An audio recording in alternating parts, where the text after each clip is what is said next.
दोषविवर्जितम् परिपूर्णं गुरूंश्चान् गीतार्थं वक्ष्यामि लेशतः।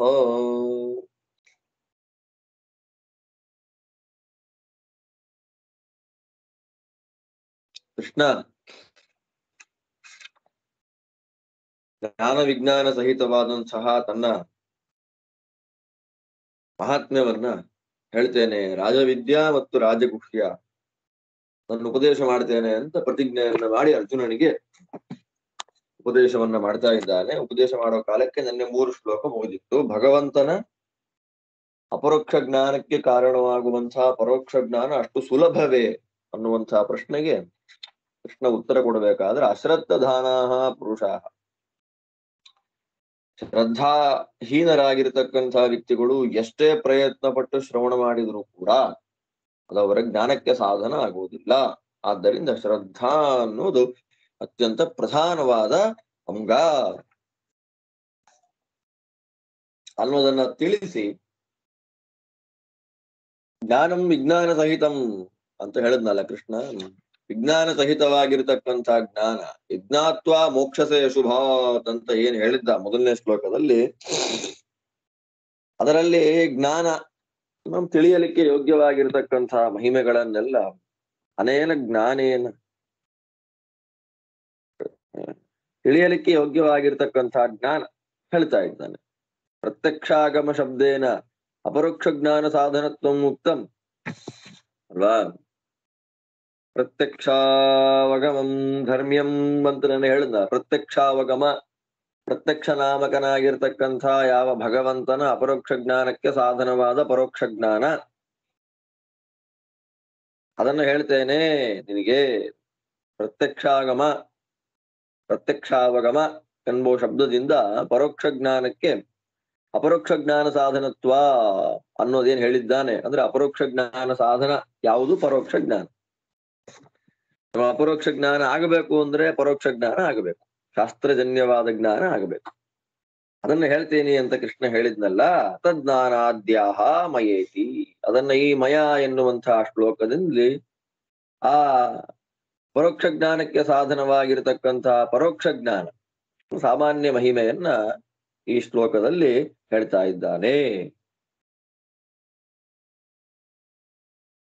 ಸ್ಪಷ್ಟ ಹೇಳ್ತಾನೆ. ಮಯಾ ತತಮಿದಂ ಸರ್ವಂ ಜಗದವ್ಯಕ್ತ ಮೂರ್ತಿನ ಮತ್ಸ್ಥಾನಿ ಸರ್ವಭೂತಾನಿ ನ ಚಾಹಂ ತೇಷ್ವಸ್ಥಿತಃ. ಇದಂ ಸರ್ವಂ ಜಗತ್, ಎಲ್ಲ ಜಗತ್ತು,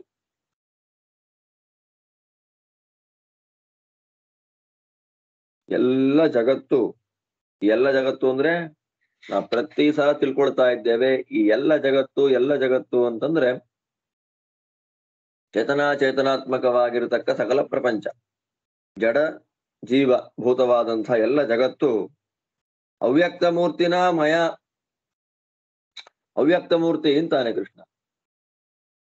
ನಾನು ಯಾರ ಕಾಣೋದಿಲ್ಲ, ನ ದೃಶ್ಯತೆ ಸರ್ವತ್ರ, ಎಲ್ಲರಿಗೂ ಕಾಣಿಸೋದಿಲ್ಲ. ನ ದೃಶ್ಯತೆ ಸರ್ವತ್ರ. ಅದಕ್ಕೆ ನೀ ಎಲ್ಲಾ ಕಡೆ ಇದ್ದಿ. ಮಯಾ ತತಮಿದಂ ಸರ್ವಂ ಅಂದ್ರೆ ನಾನು ಚೇತನಾತ್ಮಕವಾಗಿರತಕ್ಕ ಸಕಲ ಜಗತ್ತನ್ನ ಮುಚ್ಚಿಬಿಟ್ಟಿದ್ದೇನೆ, ನಾನು ಎಲ್ಲಾ ಕಡೆ ವ್ಯಾಪ್ತನಾಗಿದ್ದೇನೆ ಅಂದ್ರೆ ಯಾಕಪ್ಪ ಎಲ್ರು ಕಾಣ್ತಾ ಇಲ್ಲ? ತರ್ಹಿ ಕಿಮ್ಮೀತಿ ನ ದೃಶ್ಯತೆ ಇತ್ಯತಃ. ಯಾಕಪ್ಪ ಮತ್ತ ಹಾಗಾದ್ರೆ ದೇವ್ರು ಸರ್ವವ್ಯಾಪಿ ಅಂತ ಆದ್ಮೇಲೆ ಯಾಕೆ ಕಾಣ್ತಾ ಇಲ್ಲ? ಕಣ್ಣಿಗೆ ಕಾಣಿಸ್ಬೋದಲ್ವಾ? ನ ದೃಶ್ಯತೆ ಕಿಂ, ಯಾಕೆ ಕಾಣ್ತಾ ಇಲ್ಲ ದೇವ್ರು ಅಂದ್ರೆ ಹೇಳ್ತಾರೆ ಅವ್ಯಕ್ತ ಮೂರ್ತಿನ.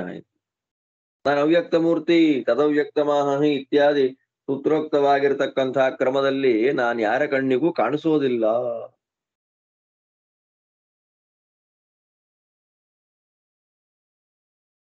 ನನ್ನ ಶರೀರ ಅಂದ್ರೆ ಅವನೇ ಶರೀರ ಅಷ್ಟೇ, ಒಂದು ವ್ಯವಹಾರಕ್ಕೆ ಅವಸರ ಹೇಳೋದಷ್ಟೇ. ಭಗವಂತ ಯಾರಿಗೂ ಕಾಣೋದಿಲ್ಲ, ಕಾಣದೇ ಇರುವಂತೆ ಎಲ್ಲ ಕಡೆ ಪ್ರಕಟನಾಗಿದ್ದಾನೆ, ಎಲ್ಲ ಕಡೆ ವ್ಯಾಪ್ತನಾಗಿದ್ದಾನೆ. ಚೇತನಾತ್ಮಕವಾಗಿರತಕ್ಕ ಜಗತ್ತು ಯಾರಿಗೂ ಕಾಣದೇ ಇರತಕ್ಕಂಥ ಭಗವಂತನಿಂದ ಎಲ್ಲ ಕಡೆಗಳಲ್ಲೂ ವ್ಯಾಪ್ತವಾಗಿದೆ. ಸರ್ವಭೂತಾನಿ, ಸಕಲ ಭೂತಗಳು, ಜಡ ಚೇತನ ಎಲ್ಲ ಕೂಡ ಮತ್ಸ್ಥಾನಿ ಮತ್ಸ್ಥಾನಿ ನನ್ನಲ್ಲೇ ಇವೆ. ನನ್ನಲ್ಲೇ ಇವೆ ಅಂದ್ರೆ ನನ್ನನ್ನು ಆಶ್ರಯ ಮಾಡಿಕೊಂಡಿವೆ. ಜಡ ಚೇತನ ಮೊದಲಾದ ಸಕಲ ಪದಾರ್ಥಗಳು ಕೂಡ ನನ್ನನ್ನು ಆಶ್ರಯ ಮಾಡಿಕೊಂಡಿವೆ. ಯೇಷು ಅಹಂ ನ ಅವಸ್ಥಿತ. ಆದ್ರೆ ನಾನು ಅದರಲ್ಲಿ ಇಲ್ಲ. ಅವು ನನ್ನಲ್ಲಿದೆ, ನಾನು ಅದರಲ್ಲಿಲ್ಲ. ಏನಪ್ಪಾ ಎಣ್ಣೆ ಎಲ್ಲ ಬಂತಲ್ಲ, ದೇವರಿದ್ದಾನೆ ಭರ್ತ ಸನ್ ಧ್ರಿಯಮಾಣೋ ಬಿಭರ್ತಿ ಅಂತ ಹೇಳಿಬಿಟ್ರು. ದೇವರಲ್ಲಿ ಧರ್ಮ ಅನ್ನುವ ಗುಣ ಹೇಗೆ ಅನ್ನುವಾಗ ಎಲ್ಲದರ ಒಳಗೆ ಧರಿಸಿಕೊಂಡಿದ್ದಾನೆ ದೇವರು ಅಂತ. ಅಂದ್ರೆ ದೇವರು ಯಾರನ್ನು ಆಶ್ರಯ ಮಾಡ್ಕೊಂಡಿಲ್ಲ ಅಂತ ಅರ್ಥ. ದೇವರು ಯಾವುದರಲ್ಲೂ ಇಲ್ಲ ಅಂತಂದ್ರೆ ದೇವರು ಯಾವುದನ್ನು ಆಶ್ರಯ ಮಾಡಿಕೊಂಡಿಲ್ಲ ಅನ್ನೋ ತಾತ್ಪರ್ಯ ಅಷ್ಟೇ. ನನ್ನನ್ನ ಎಲ್ಲವೂ ಆಶ್ರಯ ಮಾಡಿಕೊಂಡಿವೆ. ನನ್ನಲ್ಲಿ ಎಲ್ಲ ಇದೆ ಅಂತಂದ್ರೆ ಮತ್ ಸ್ಥಾನಿ ಅಂತಂದ್ರೆ ನನ್ನಲ್ಲಿ ಎಲ್ಲ ಇದೆ, ಆದ್ರೆ ನಾನು ಎಲ್ಲೂ ಇಲ್ಲ. ನಾನು ಯಾವುದನ್ನು ಆಶ್ರಯ ಮಾಡಿಕೊಂಡು ನನ್ನನ್ನ ಪ್ರತಿಯೊಂದು ಆಶ್ರಯ ಮಾಡಿಕೊಂಡಿದೆ. ನಾನು ಯಾವುದನ್ನೂ ಆಶ್ರಯ ಅಂತ ಮಾಡಿಕೊಂಡಿಲ್ಲ.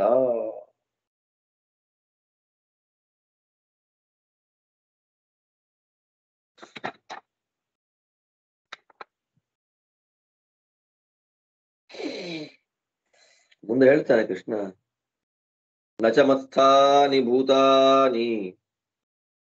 ಈ ಶ್ಲೋಕ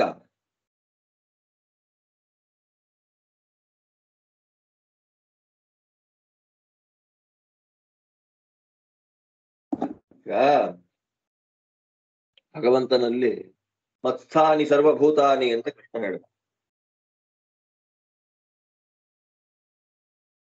ಮತ್ಸ್ಥಾನಿ ಸರ್ವಭೂತಾನಿ ಅಂತಂದ್ರೆ ಎಲ್ಲ ಭೂತಗಳು ಭಗವಂತನಲ್ಲಿದೆ, ಅಂದ್ರೆ ಭಗವಂತನನ್ನ ಆಶ್ರಯ ಮಾಡಿಕೊಂಡಿದೆ. ಔಪಜೀವ್ಯ ಎಲ್ಲವೂ ಭಗವಂತನಲ್ಲಿ ಆಶ್ರಯ ಮಾಡಿಕೊಂಡಿವೆ. ಹಾಗಂದ್ರೆ ಈಗ ನಾನೊಬ್ಬ ಇದ್ದೇನೆ, ಈಗ ನಾನು ಭೂಮಿಲಿ ಇದ್ದೀನಿ. ಈಗ ನಾನು ಈಗ ಭೂಮಿಲಿ ಇದ್ದೀನಿ, ಮುಟ್ಟಿದೆ, ನನಗೆ ವಸ್ತುವಿನ ಪದಾರ್ಥ ಅನುಭವಕ್ಕೆ ಬಂತು.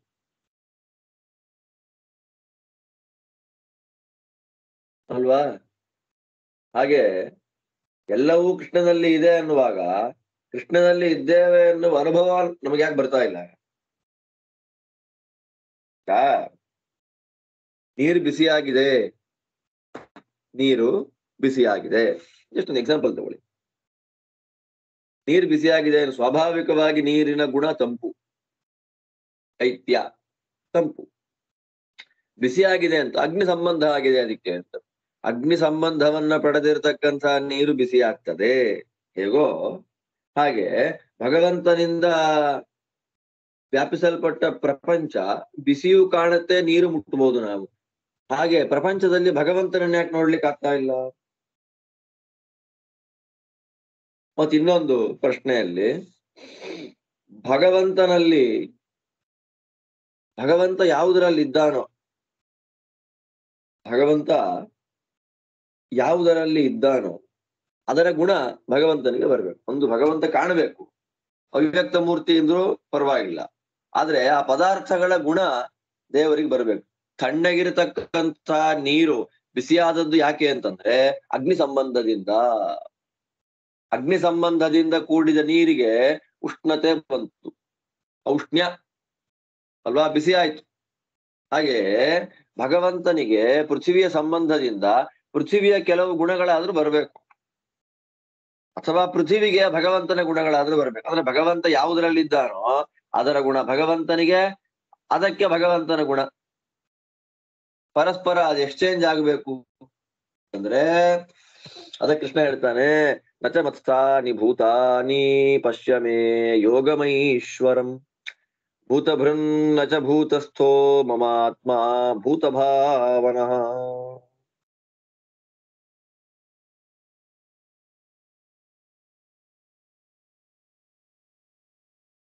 ಸಮಸ್ತ ಭೂತಗಳಲ್ಲಿ ಭಗವಂತ ಇದ್ದಾನೆ ಅಂದ್ರೆ ಭೂತಗಳ ಗುಣ ಭಗವಂತನಿಗೆ ಬರಬೇಕು, ಭಗವಂತನ ಗುಣ ಭೂತಗಳಿಗೆ ಬರಬೇಕು, ಪರಸ್ಪರ ಅದು.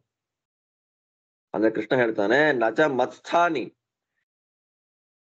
ಭೂತಾನಿ, ಎಲ್ಲ ಭೂತಗಳು, ಜೀವರು, ಪ್ರಾಣಿಗಳು, ಮತ್ಸ್ಥಾನಿ ನನ್ನಲ್ಲಿರೋದಲ್ಲ. ನನ್ನಲ್ಲಿರೋದಲ್ಲ ಅಂದ್ರೆ ಅರ್ಥ ಏನು? ಈಗಿನ ಉದಾಹರಣೆ ಕೊಟ್ಟೆ ನಿಮಗೆ, ನೀರು ಬೆಂಕಿ ಅಂತ ಹೇಳಿ ಅಲ್ವಾ. ನೀರು ಬೆಂಕಿ ಪರಸ್ಪರ ಅಡ್ಜಸ್ಟ್ಮೆಂಟ್ ಮಾಡ್ಕೊಂಡು ನೀರು ಬಿಸಿ ಆಗೋಯ್ತು.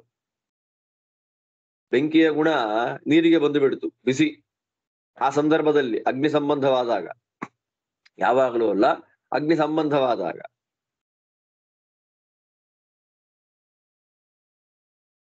ಅಲ್ವಾ?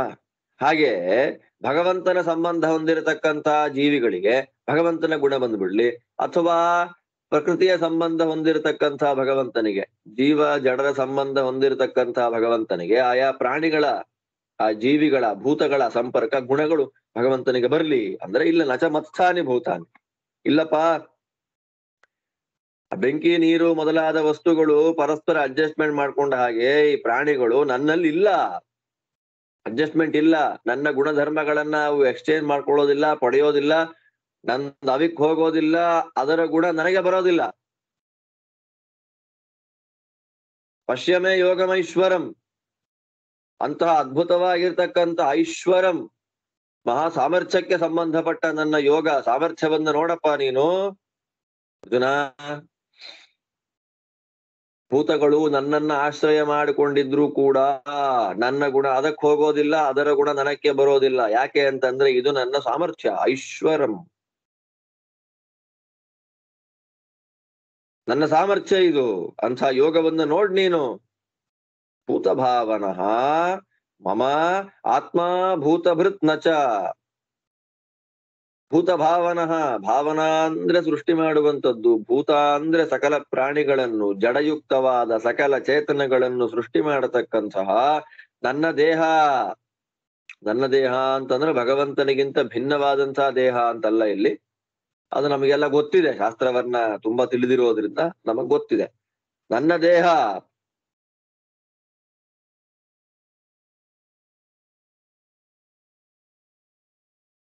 ಭೂತಭೃನ್ನಚ, ಭೂತಭೃತ್ ಸಮಸ್ತ ಪ್ರಾಣಿಗಳನ್ನ ರಕ್ಷಣೆ ಮಾಡುವಂಥದ್ದು. ಭೂತಸ್ಥಶ್ಚ ಸಮಸ್ತ ಪ್ರಾಣಿಗಳಲ್ಲಿರುವಂಥದ್ದು. ಸಮಸ್ತ ಪ್ರಾಣಿಗಳನ್ನ ಸೃಷ್ಟಿ ಮಾಡುವ, ಸಮಸ್ತ ಪ್ರಾಣಿಗಳನ್ನ ರಕ್ಷಣೆ ಮಾಡುವ, ಸಮಸ್ತ ಪ್ರಾಣಿಗಳ ಒಳಗಿರುವಂಥದ್ದು ಅಲ್ಲ ಅಂದ್ರೆ ಅರ್ಥ ಏನು ನೋಡಿ. ಅಲ್ಲ ಅಂದ್ಬಿಟ್ಟ ದೇವ್ರೀಗ. ಎಲ್ಲವೂ ನನ್ನಲ್ಲಿದೆ, ನನ್ನ ಆಶ್ರಯ ಮಾಡಿಕೊಂಡಿದೆ ಅಂತ ಹೇಳಿ ನಾನು ಅವುಗಳಲ್ಲಿಲ್ಲ, ಅವು ನನ್ನಲ್ಲಿಲ್ಲ ಅಂತ ಹೇಳಿಬಿಟ್ಟ. ಏನಪ್ಪ ಹೀಗೆ ಹೇಳ್ತಾನೆ ಕೃಷ್ಣ ಅಂತಂದ್ರೆ, ನಾನ್ ಅವುಗಳಲ್ಲಿ ಇಲ್ಲ ಅಂತಂದ್ರೆ ಅವುಗಳ ಗುಣ ನನಗೆ ಬರೋದಿಲ್ಲ ಅಂತ. ನನ್ನಲ್ಲಿ ಅವು ಇಲ್ಲ ಅಂತಂದ್ರೆ ನನ್ನ ಗುಣ ಅದಕ್ಕೆ ಹೋಗೋದಿಲ್ಲ ಅಂತ ಅರ್ಥ. ಅಂದ್ರೆ ಭಗವಂತ ಅನುಭವಕ್ಕೆ ಸಿಗುವಂಥವನಲ್ಲ ಅನ್ನೋ ತಾತ್ಪರ್ಯ. ಅಂದ್ರೆ ಭಗವಂತ ಸಕಲ ಭೂತಗಳಲ್ಲಿದ್ರೂ ಕೂಡ ಆ ಭೂತಗಳ ಗುಣಗಳು, ಪ್ರಾಕೃತ ಗುಣಗಳು ಭಗವಂತನಿಗೆ ಬರೋದಿಲ್ಲ. ಆ ಪ್ರಾಕೃತ ಗುಣಗಳ ಸಂಬಂಧ ಭಗವಂತನಿಗೆ ಆಗೋದಿಲ್ಲ.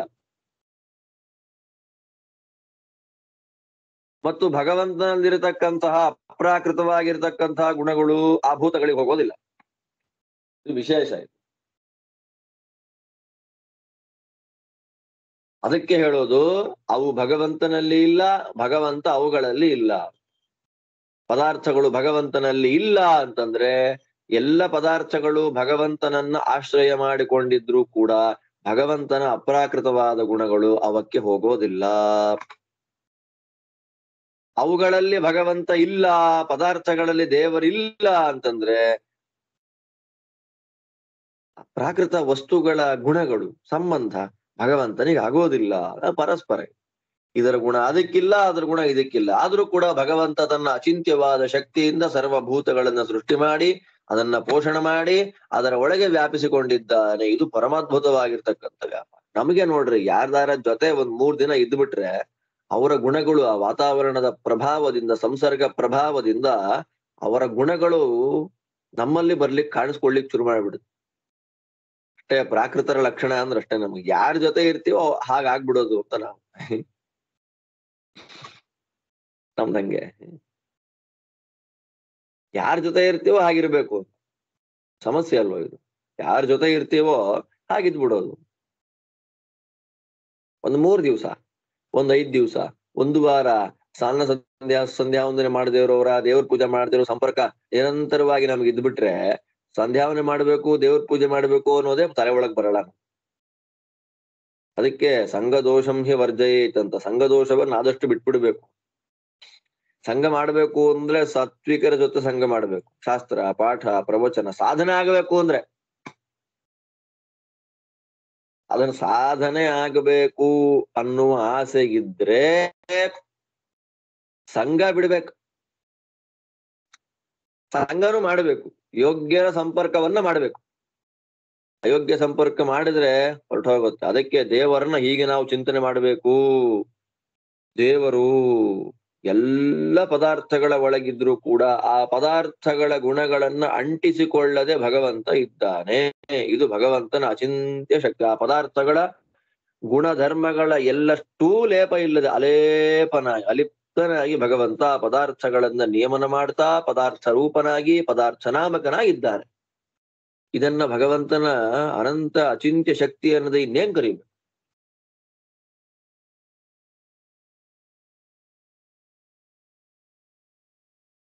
ಅದನ್ನೇ ಶ್ರೀಮದಾಚಾರ್ಯ ಬಿಡಿಸಿ ಹೇಳ್ತಾರೆ. ಮತ್ಸ್ಥತ್ವೇಪಿ ಯಥಾ ಪೃಥಿವ್ಯಾಂ ಸ್ಪೃಷ್ಟ್ವಾ ಸ್ಥಿತಾನಿ ನ ತಥಾ ಮಯೀತ್ಯಾಹ. ಮತ್ಸ್ಥತ್ವೇಪಿ ಎಲ್ಲ ಪದಾರ್ಥಗಳು ದೇವರಲ್ಲಿದ್ರೂ ಕೂಡ ನಾವು ಭೂಮಿಯಲ್ಲಿದ್ದೇವೆ. ನಮ್ಮ ಸ್ಪರ್ಶೇಂದ್ರಿಯದಿಂದ ಮುಟ್ಟಿ ಇದು ಕಲ್ಲು, ಇದು ಮಣ್ಣು, ಇದು ನೀರು ಅಂತೆಲ್ಲ ಅನುಭವಕ್ಕೆ ನಾವು ಪಡೆದುಕೊಳ್ಳುವಂತೆ ಪರಸ್ಪರ ಗುಣ ಸಂಬಂಧಗಳನ್ನು ನಾವು ಇಟ್ಟುಕೊಳ್ಳುವಂತೆ ಭೂಮಿಯಲ್ಲಿದ್ದು ಹೇಗಿರ್ತೇವೋ ಹಾಗೆ ದೇವರ ಒಳಗಿರ್ತಕ್ಕಂತಹ ಪದಾರ್ಥಗಳು ದೇವರನ್ನು ತಿಳ್ಕೊಳ್ಳೋದಿಲ್ಲ, ದೇವರ ಗುಣಧರ್ಮಗಳನ್ನ ಪಡೆಯೋದಿಲ್ಲ, ದೇವರ ಸಂಬಂಧ ಇಟ್ಕೊಂಡಿಲ್ಲ ಅನ್ನೋದನ್ನ ಭಗವಂತ ಇಲ್ಲಿ ಹೇಳ್ತಾನೆ.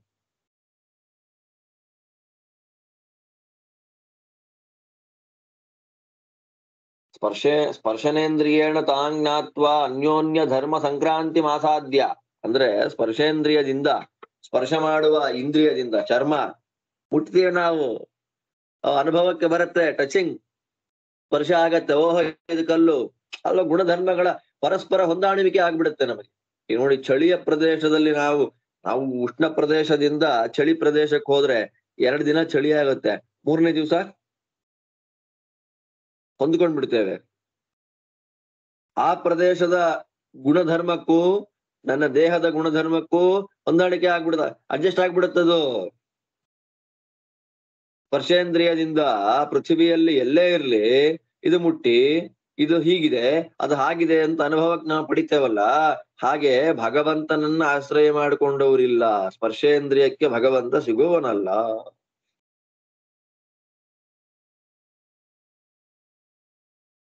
ಯಾಕೆ ಸಿಗೋಲ್ಲ ದೇವ್ರು?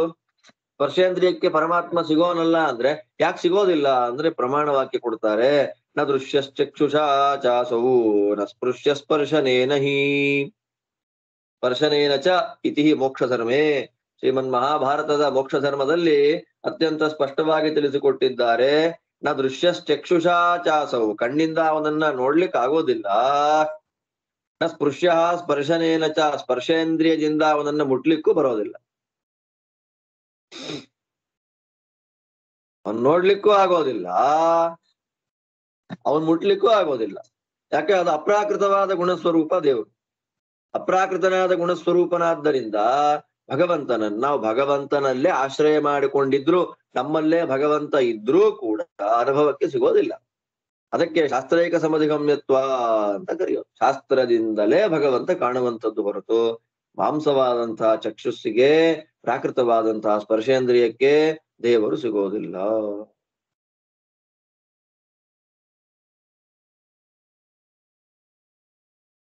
ಆಗಮ ಪ್ರಮಾಣದಿಂದಲೇ ಭಗವಂತ ತಿಳಿಯುವಂಥದ್ದು.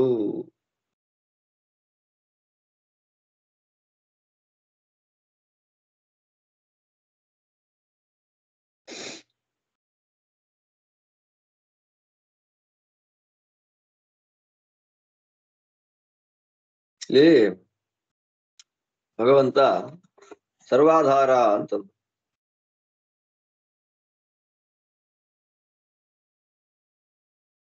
ಭಗವಂತ ಯಾರು? ಸರ್ವಾಧಾರ.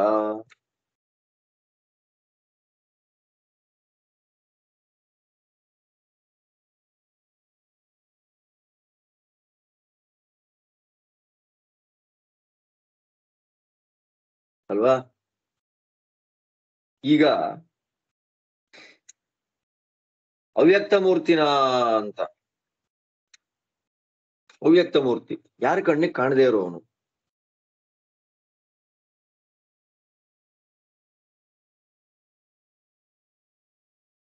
ಭಗವಂತ ಎಲ್ಲಕ್ಕೂ ಆಧಾರ.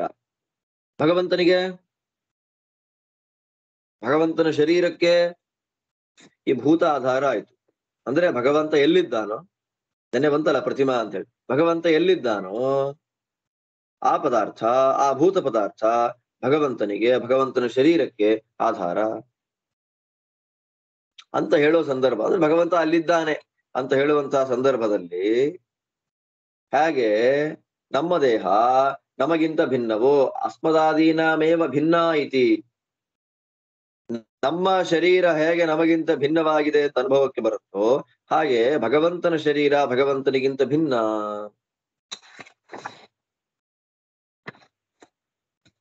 ನನ್ನ ಶರೀರ ಎಲ್ಲವನ್ನ ಸೃಷ್ಟಿ ಮಾಡುತ್ತೆ ಅಂತ ಭಗವಂತ ಹೇಳಿಬಿಟ್ಟ.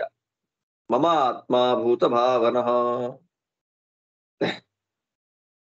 ನನ್ನ ಶರೀರ ಎಲ್ಲವನ್ನ ಸೃಷ್ಟಿ ಮಾಡಿಬಿಡತ್ತೆ ಅಲ್ವೇನ್ರಿ? ನನ್ನ ಶರೀರ ಎಲ್ಲವನ್ನ ಸೃಷ್ಟಿ ಮಾಡುತ್ತೆ ಅಂದ್ರೆ ಓಹೋ, ನಮಗಿರುವಂತೆ ಭಗವಂತನಿಗೂ ಭಗವಂತನಿಗಿಂತ ಭಿನ್ನವಾದಂತಹ ಶರೀರ ಇರಬಹುದೇನೋ, ಅದು ಭಿನ್ನವೇನೋ? ಭಗವಂತನ ಶರೀರ ಭಗವಂತನಿಗಿಂತ ಭಿನ್ನ. ಯಾಕೆ? ನನ್ನ ಶರೀರ ನನಗಿಂತ ಭಿನ್ನವಾಗಿರುವ ಹಾಗೆ ಸಮಸ್ಯೆ ಏನಾದ್ರು ಬಂದ್ರೆ ಅದಕ್ಕೆ ಶ್ರೀಮದಾಚಾರ್ಯರು ಭಗವಂತನ ಶರೀರ ಹೇಗಿದೆ ಅನ್ನೋದನ್ನ ಹೇಳ್ತಾರೆ. ಮಮಾತ್ಮ ದೇಹ ಏವ ಭೂತ ಭಾವನ, ನನ್ನ ದೇಹವೇ ಸಮಸ್ತ ಜೀವಿಗಳನ್ನ ಸೃಷ್ಟಿ ಮಾಡತ್ತೆ. ಭೂತ ಭಾವನ ಸಮಸ್ತ ಭೂತಗಳನ್ನ, ಸಮಸ್ತ ಪ್ರಾಣಿಗಳನ್ನ ಸೃಷ್ಟಿ ಮಾಡತ್ತೆ ಅಂತ ಕೃಷ್ಣ ಹೇಳಿರ್ಬೇಕಾದ್ರೆ ಪ್ರಮಾಣ ವಾಕ್ಯದಿಂದ ಉದಾಹರಣೆ ಮಾಡ್ತಾರೆ.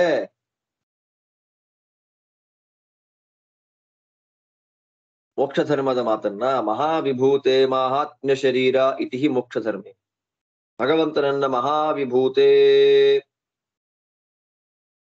ಮಹಾವಿಭೂತಿ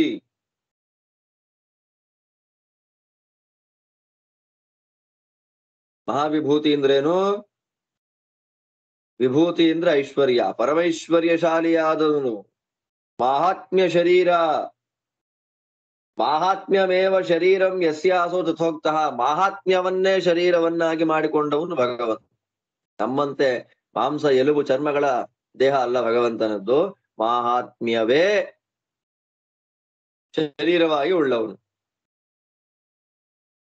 ಜ್ಞಾನಾನಂದಾದಿ ಗುಣಗಳಿಂದ ಯುಕ್ತವಾದ ಮಾಹಾತ್ಮ್ಯವೇ, ಮಹಾತ್ಮೆಯೇ ಶರೀರವಾಗಿ ಉಳ್ಳ ಭಗವಂತನಿಗೆ ಮಹಾತ್ಮ್ಯ ಶರೀರ ಎಂಬುದಾಗಿ ಮೋಕ್ಷ ಧರ್ಮದಲ್ಲಿ ಅತ್ಯಂತ ಸ್ಪಷ್ಟವಾಗಿ ಬಂದಿರೋದ್ರಿಂದ ಭಗವಂತನಿಗಿಂತ ಭಿನ್ನವಾದ ಶರೀರ ಅನ್ನೋದಿಲ್ಲ ಅಂತ. ಭಗವಂತನ ಶರೀರವೂ ಕೂಡ ಸಮಸ್ತ ಚೇತನಾತ್ಮಕವಾಗಿರತಕ್ಕ ಜಗತ್ತನ್ನ ಸೃಷ್ಟಿಸುವ ಸಾಮರ್ಥ್ಯವನ್ನ ಹೊಂದಿದೆ.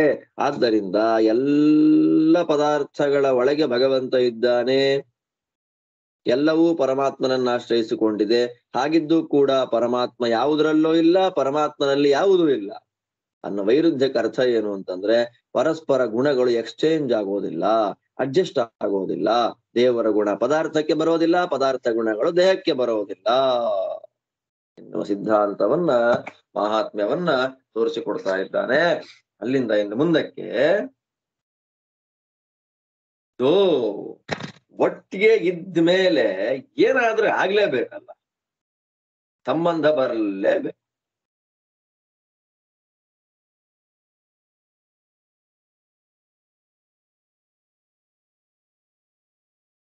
ನಾವು ಸಂಪರ್ಕ ಆಯ್ತು ಅಂತಂದ್ರೆ ನಮಗ ಅವರ ಗುಣಧರ್ಮಗಳು ಬರಬೇಕು, ಅವರಿಗೆ ನಮ್ಮ ಗುಣ, ಅದನ್ನೇ ಸಂಘ ಅಂತ ಕರೆಯೋದು. ಅದ್ ಇಲ್ಲದೆ ಇದ್ದೂ ಇಲ್ಲದೆ ಇರುವಂತೆ, ಅದರ ಒಳಗಿದ್ದು ಸಂಪರ್ಕ ಇಲ್ಲದೆ ಇರುವಂತೆ ಇರೋದು ಅಂತಂದ್ರೆ ನಂಬಲಿಕ್ಕೆ ಕಷ್ಟ ಆಗತ್ರಿ ಸ್ವಲ್ಪ ನಮ್ಗೆ. ಅದರ ಒಳಗಿದ್ದು ಅದರ ಸಂಪರ್ಕ ಇಲ್ಲದೆ ಇರೋದು ಅಂತಂದ್ರೆ ನಾವು ಅದನ್ನ ಚಿಂತನೆ ಮಾಡೋದು ಹೇಗ್ ಸ್ವಾಮಿ? ಅದರ ಒಳಗಿದ್ದೇವೆ, ಆದ್ರೆ ಅದರ ಸಂಪರ್ಕ ಇಲ್ಲದೆ ಇದ್ದೇವೆ.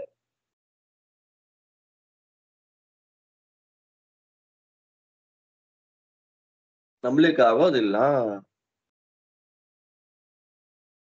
ಹಾಗೆ ಭಗವಂತ ಎಲ್ಲ ಭೂತಗಳಲ್ಲಿ ಇದ್ದಾನೆ ಅಂತಂದ್ಮೇಲೆ ಆ ಭೂತಗಳಿಗೆ ಭಗವಂತನ ಗುಣಧರ್ಮಗಳು ಸ್ವಲ್ಪವಾದ್ರೂ ಬರ್ಬೇಕು.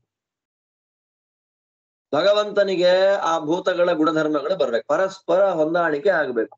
ಇದರ ಗುಣ ಅದಕ್ಕೆ, ಅದರ ಗುಣ ಇದಕ್ಕೆ ಬರ್ಬೇಕು. ನೀವೆಷ್ಟೇ ಹೇಳಿದ್ರು ಕೂಡ ನಮಗೆ ಮನಸ್ಸಿಗೆ ಯಾಕೋ ತೃಪ್ತಿ ಆಗ್ತಾ ಇಲ್ಲ ಅಂದ್ರೆ ಕೃಷ್ಣ ದೃಷ್ಟಾಂತ ಕೊಟ್ಟು ಹೇಳ್ಬಿಡ್ತಾನೆ. ಮತ್ಸ್ಥಾನಿ ನಚ ಮತ್ಸ್ಥಾನಿ ಇತ್ಯಸ್ಯ ದೃಷ್ಟಾಂತ ಮಾಹ. ಇಬ್ಬರಿಗೂ ಪರಸ್ಪರ ಗುಣಧರ್ಮಗಳ ಸಂಬಂಧ ಇಲ್ಲ. ಆಶ್ರಯ ಭಾವ ಬಿಟ್ರೆ ಇನ್ಯಾವ ನನ್ನ ಗುಣ ಅದಕ್ಕೆ ಬರೋದಿಲ್ಲ, ಅದರ ಗುಣ ನನಕ್ಕೆ ಬರೋದಿಲ್ಲ ಎನ್ನುವ ವಿಷಯದಲ್ಲಿ ಭಗವಂತ ದೃಷ್ಟಾಂತವನ್ನ ಕೊಡ್ತಾ ಇದ್ದಾನೆ. ಯಥಾಕಾಶ ಸ್ಥಿತೋ ನಿತ್ಯಂ ವಾಯು ಸರ್ವತ್ರ ಗೋ ಮಹಾನ್ ತಥಾ ಸರ್ವಾಣಿ ಭೂತಾನಿ ಮತ್ಸ್ಥಾನೀತ್ಯುಪಧಾರಯ. ಯಥಾ ಯಾವ ಪ್ರಕಾರವಾಗಿ ನಿತ್ಯಂ ಸರ್ವದಾ ಯಾವಾಗಲೂ ಕೂಡ ಆಕಾಶ ಸ್ಥಿತ ಆಕಾಶದಲ್ಲಿರುವಂತಹ ಮಹಾನ್ ವಾಯು ದೊಡ್ಡದಾಗಿರ್ತಕ್ಕಂಥ ವಾಯು ಗಾಳಿ ಸರ್ವತ್ರಗಃ ಎಲ್ಲಾ ಕಡೆಗಳಲ್ಲಿದ್ರೂ ಕೂಡ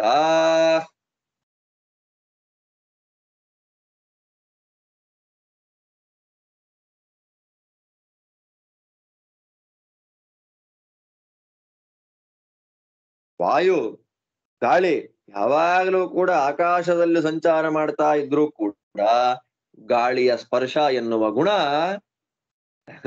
ಎಲ್ಲಿ ಹೋಗೋದಿಲ್ಲ, ಆಕಾಶಕ್ಕೆ ಬರೋದಿಲ್ಲ. ಆಕಾಶದಲ್ಲಿರತಕ್ಕಂತಹ ನೀಲ ರೂಪ ಎನ್ನುವಂತಹ ಗುಣ ಗಾಳಿಗೆ ಬರೋದಿಲ್ಲ. ಆದ್ರೆ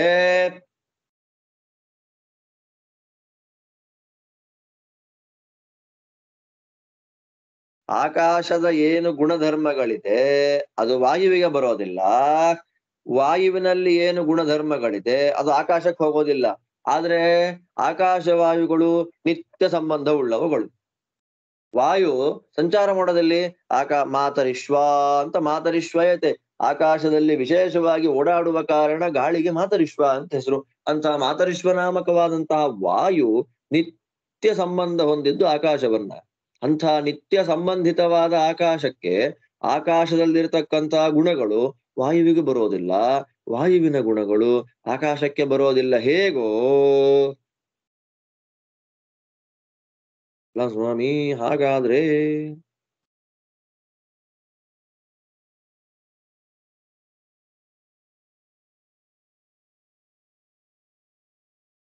ಅದು ಬೇಡ, ತುಂಬಾ ದೊಡ್ಡದಾಗೋಗುತ್ತೆ. ಇಟ್ ಸಾಕು ನಿಮ್ಗೆ, ಇಟ್ ಸಾಕು. ಹಾಗೆ ಸರ್ವಪ್ರಾಣಿಗಳು ತಥಾ ಸರ್ವಾಣಿ ಭೂತಾನಿ, ಈ ಪ್ರಕಾರವಾಗಿಯೇ ಸಕಲ ಭೂತಗಳು ನನ್ನಲ್ಲಿದೆ ಅಂತ ತಿಳ್ಕೋ. ಹೇಗೆ ಆಕಾಶ ಸ್ಥಿತವಾದಂತಹ ದೊಡ್ಡ ವಾಯು ನಿರಂತರವಾಗಿ ಆಕಾಶದ ಸಂಪರ್ಕದಲ್ಲೇ ಇದ್ರೂ ಕೂಡ ಆಕಾಶದ ಗುಣಧರ್ಮಗಳಾದ ನೀಲರೂಪ ಮೊದಲಾದವುಗಳು ವಾಯುವಿಗೆ ಬರೋದಿಲ್ವೋ, ಅದೇ ಪ್ರಕಾರವಾಗಿ ವಾಯುವಿನ ನಿತ್ಯ ಸಂಬಂಧದಿಂದ ಕೂಡಿದಂತ ಆಕಾಶಕ್ಕೆ ವಾಯುವಿನ ಗುಣಧರ್ಮವಾದಂತಹ ಸ್ಪರ್ಶಾದಿಗಳು ಹೇಗೆ ಹೋಗೋದಿಲ್ವೋ ಹಾಗೆ ನನ್ನಲ್ಲಿ ಸಕಲ ಪದಾರ್ಥಗಳು ಇವೆ. ನನ್ನಲ್ಲಿ ಎಲ್ಲ ಪದಾರ್ಥಗಳು ಇದೆ ಅಂದ್ರೆ ಇದ್ದು ಇಲ್ಲದಿರುವಂತೆ ಅಂತಂದ್ರೆ ನನ್ನ ಗುಣಧರ್ಮಗಳು ಅದಕ್ಕೆ ಹೋಗೋದಿಲ್ಲ, ಅದರ ಗುಣಧರ್ಮಗಳು ನನಗೆ ಬರೋದಿಲ್ಲ ಅನ್ನೋದನ್ನ ಉಪಧಾರಯ, ಚೆನ್ನಾಗಿ ತಿಳ್ಕೋ, ನಿಶ್ಚಯ ಮಾಡಿಕೋ ಅರ್ಜುನ.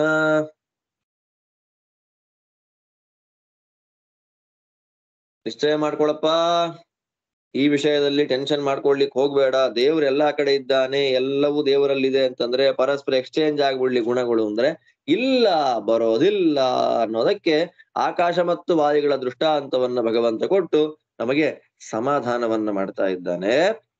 ಅಲ್ಲಿಂದ ಮುಂದಕ್ಕೆ ನನ್ನ ಮಹಿಮೆಯನ್ನ ನಿನಗೆ ತೋರಿಸ್ತೇನೆ, ಹೇಳ್ತೇನೆ ಅಂತ ಪ್ರತಿಜ್ಞೆಯನ್ನ ಮಾಡಿದ ಭಗವಂತ.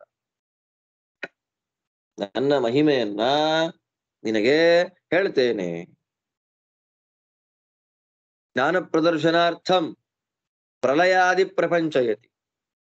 ಜ್ಞಾನವನ್ನ ಅಂದ್ರೆ ನನ್ನ ಜ್ಞಾನವನ್ನ ಕೊಡ್ತೇನೆ ನಿನಗೆ ನಾನು ದರ್ಶನ ಮಾಡಿಸ್ತೇನೆ, ತೋರಿಸ್ತೇನೆ ಅಂತ ಕೃಷ್ಣ ಏನು ಪ್ರತಿಜ್ಞಾ ಮಾಡಿದ್ದ, ಆತನ್ನ ಪ್ರತಿಜ್ಞಾತವಾಗಿರ್ತಕ್ಕಂಥ ಮಹಿಮೆಯನ್ನ ಪ್ರದರ್ಶನ ಮಾಡ್ಲಿಕ್ಕಾಗಿ, ಆ ಮಹಿಮೆಯನ್ನ ಭಗವಂತ ಹೇಳಲಿಕ್ಕಾಗಿ ಪ್ರಳಯ, ಸೃಷ್ಟಿ, ಸ್ಥಿತಿ ಮೊದಲಾದವುಗಳಿಗೆ ನಾನೇ ಕಾರಣ.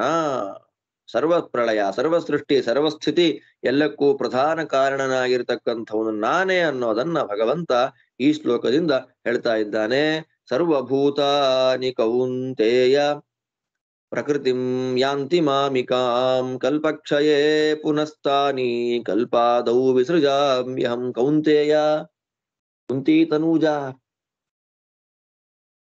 ಕುಂತಿಯ ಮಗನಾಗಿರ್ತಕ್ಕ ಅರ್ಜುನನೇ, ಕಲ್ಪಕ್ಷಯೇ ಬ್ರಹ್ಮ ಪ್ರಳಯ ಕಾಲದಲ್ಲಿ, ಮಹಾಪ್ರಳಯ ಕಲ್ಪದ ದ್ವಿಪರಾರ್ಧಾವಸಾನೆ, ಬ್ರಹ್ಮದೇವರಿಗೆ 100 ವರ್ಷ ಆಯಸ್ಸಾದ ಮೇಲೆ ಪ್ರಳಯ ಕಾಲದಲ್ಲಿ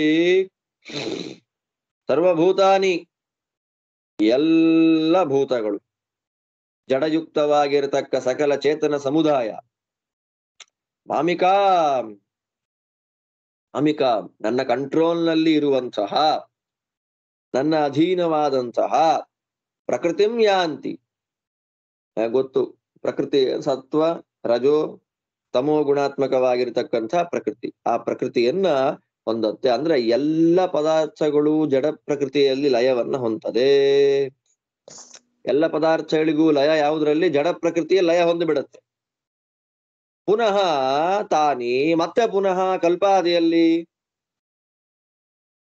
ಆ ಜಡಯುಕ್ತವಾಗಿರ್ತಕ್ಕ ಜೀವ ಸಮುದಾಯ, ಜೀವರ ಗುಂಪನ್ನ ಕಲ್ಪಾದವು ಸೃಷ್ಟಿಕಾಲದಲ್ಲಿ ಮತ್ತೆ ನಾನು ಅಹಂ ವಿಸೃಜಾಮಿ, ವಿಶೇಷ ಪ್ರಕಾರವಾಗಿ ಭಿನ್ನ ಭಿನ್ನವಾದ ಗುಣಧರ್ಮಗಳಿಂದ ಕೂಡಿದವನ್ನಾಗಿ ನಾನು ಸೃಷ್ಟಿ ಮಾಡಿಬಿಡ್ತೇನೆ. ಇಲ್ಲಿ ಪುನರುಕ್ತಿ ಬಂದ ಕಾಣುತ್ತೆ. ಏನು ಹಿಂದಿನ ಅಧ್ಯಾಯಗಳಲ್ಲಿ ಹೇಳಿದ ವಿಷಯಗಳನ್ನು ಹೇಳ್ತಾ ಇದ್ದಾರೆ ಇಲ್ಲಿ. ಅದಕ್ಕೆ ಹೇಳಿ 7ನೇ ಅಧ್ಯಾಯದಲ್ಲಿ ಹೇಳಿದ ಭಗವಂತನ ಮಹಾತ್ಮ್ಯವನ್ನ ಸ್ಪಷ್ಟ ಮಾಡಿಸ್ತಾರೆ ಇಲ್ಲಿ ಅಂತ ಪ್ರತಿಜ್ಞೆ. ಇದೆಲ್ಲ 7ನೇ ಅಧ್ಯಾಯದಲ್ಲಿ ಬಂದಿರತಕ್ಕಂತಹ ವಿಷಯಗಳು. ಅದಕ್ಕೆ ಆಚಾರ್ಯ ಹೇಳಿದ್ರು, 7ನೇ ಅಧ್ಯಾಯದಲ್ಲಿ ಬಂದಿರತಕ್ಕಂತಹ ವಿಷಯಗಳನ್ನ ಕೃಷ್ಣ ನಮಗಿಲ್ಲಿ ಸ್ಪಷ್ಟ ಮಾಡಿಸ್ತಾ ಇದ್ದಾನೆ. ಅರ್ಜುನ, ಪ್ರಳಯ ಕಾಲದಲ್ಲಿ ಎಲ್ಲ ಭೂತಗಳು ಜಡ ಪ್ರಕೃತಿಯಲ್ಲಿ, ನನ್ನ ಅಧೀನವಾದ ಪ್ರಕೃತಿಯಲ್ಲಿ ಲಯ ಹೊಂದದೆ. ತ್ರಿಗುಣಾತ್ಮಕವಾದ ಜಡ ಪ್ರಕೃತಿ ಲಯ ಹೊಂದದೆ. ಅದೇ ಪದಾರ್ಥಗಳನ್ನ ನಾನು ಕಲ್ಪಾದಿಯಲ್ಲಿ ಸೃಷ್ಟಿ ಕಾಲದಲ್ಲಿ ವಿಶೇಷವಾಗಿ ಸೃಷ್ಟಿ ಮಾಡ್ತೇನೆ. ವಿಶೇಷವಾಗಿ ನಾನು ಸೃಷ್ಟಿ ಮಾಡ್ತೇನೆ. ಹೌದಾ ಕೃಷ್ಣ, ವಿಶೇಷವಾಗಿ ನೀನು ಸೃಷ್ಟಿ ಮಾಡ್ತೀಯ? ಹೇಗೆ ಸೃಷ್ಟಿ ಮಾಡ್ತೀ?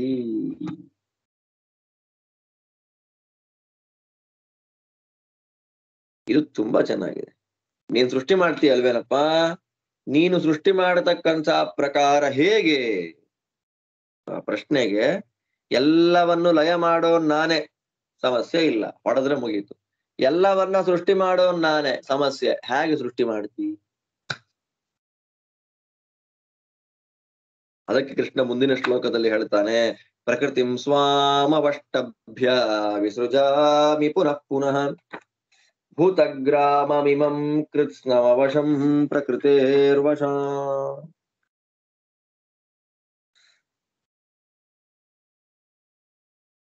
ಚೆನ್ನಾಗಿದೆ. ಸ್ವಾಂ, ಕೃಷ್ಣ ಹೇಳಿದ, ಸ್ವಾಂ ಪ್ರಕೃತಿಮವಷ್ಟಭ್ಯ, ಸ್ವಾಂ ನನ್ನ ಅಧೀನವಾದಂತಹ ತ್ರಿಗುಣಾತ್ಮಕವಾಗಿರತಕ್ಕಂತಹ ಜಡ ಪ್ರಕೃತಿಯನ್ನ ಇಟ್ಟುಕೊಂಡು, ಅದರನ್ನ ಆಶ್ರಯ ಮಾಡಿಕೊಂಡು,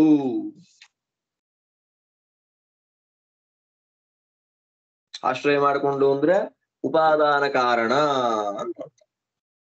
ನನ್ನ ಅಧೀನವಾದಂತಹ ತ್ರಿಗುಣಾತ್ಮಕವಾದ ಜಡ ಪ್ರಕೃತಿಯನ್ನ ಅವಷ್ಟಭ್ಯ, ಅವಷ್ಟಂಭಕ ಅಂದ್ರೇನು? ಉಪಾದಾನ ಕಾರಣವನ್ನಾಗಿ ನಾನು ಮಾಡಿಕೊಂಡು, ಪ್ರಕೃತೇರ್ವಶಾತ್ ನನ್ನ ಅಧೀನ ಇದೆ ಪ್ರಕೃತಿ.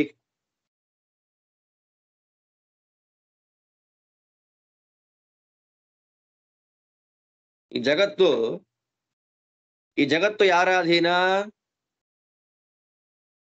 ಈ ಜಗತ್ತು ಯಾರ ಅಧೀನ?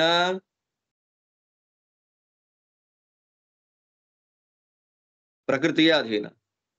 ಪ್ರಕೃತಿ ಯಾರ ಅಧೀನ? ಭಗವಂತನ ಅಧೀನ.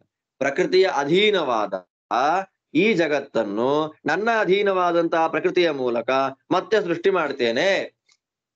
ಎಷ್ಟು ಚೆನ್ನಾಗಿದೆ ನೋಡ್ರಿ. ನಾನು